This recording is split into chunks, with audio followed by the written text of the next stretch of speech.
G'day and welcome back to Buildsum, and in this video I just want to go over what they call the different types of brick bonds. So a bond is the way the bricks are stacked together. So you can see here, this is the most common one that I've seen. This is what they call stretcher bond, or it's also sometimes called running bond. So you can see here, what you're looking at is you got the long side of the brick exposed, so that's what you see most of, and they're stacked on top of each other, half a brick offset, so that you're not getting a continuous line of perps running up through the wall. Okay, so just a bit of terminology. The side of the brick is called the stretcher. The end of the brick is called the header. Okay, the joins in between the bricks, the vertical joins in between the bricks are called the perps, and the horizontal joins are the beds. Okay, and then a bed and a brick together, or a row of bricks, is referred to as a course. So the bed of mortar and the bricks makes up a course. Okay, so we're just going to look at some of the more common ways that these are actually bonded together. So this is stretcher bond, as I said, fairly common here in New South Wales and Australia.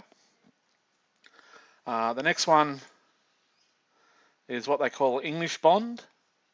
So the way you can tell that is you can see they have a row of stretchers, and then they have a row of headers, and that just alternates all the way up the wall.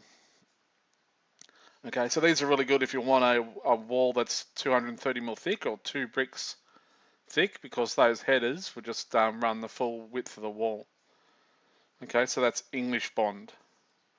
One row of stretchers, one row of headers, and that just alternates all the way up the wall. There is another one I was reading about called common bond, which has 6 rows of stretchers and then 1 row of header.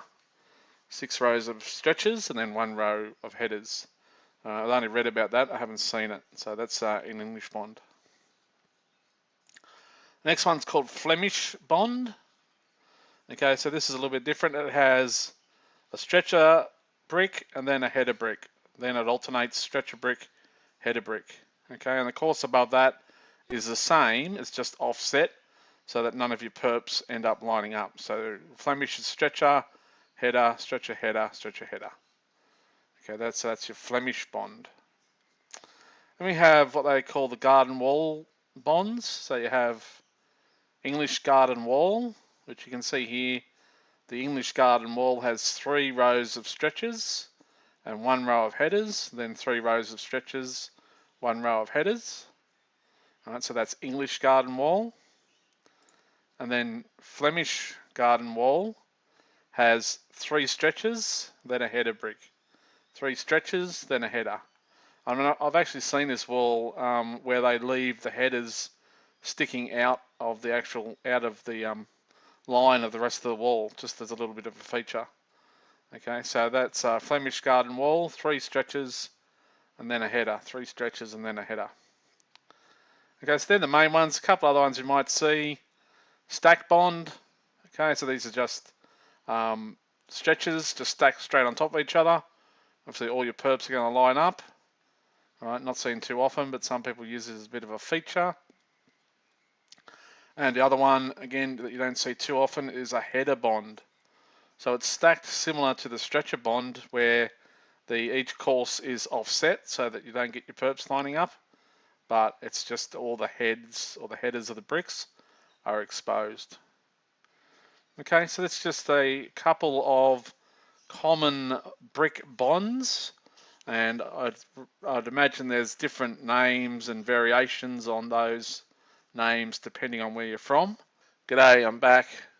Just to let you know that if you like this video, you can subscribe to my YouTube channel, or you can follow me on Facebook so you don't miss out on more great videos.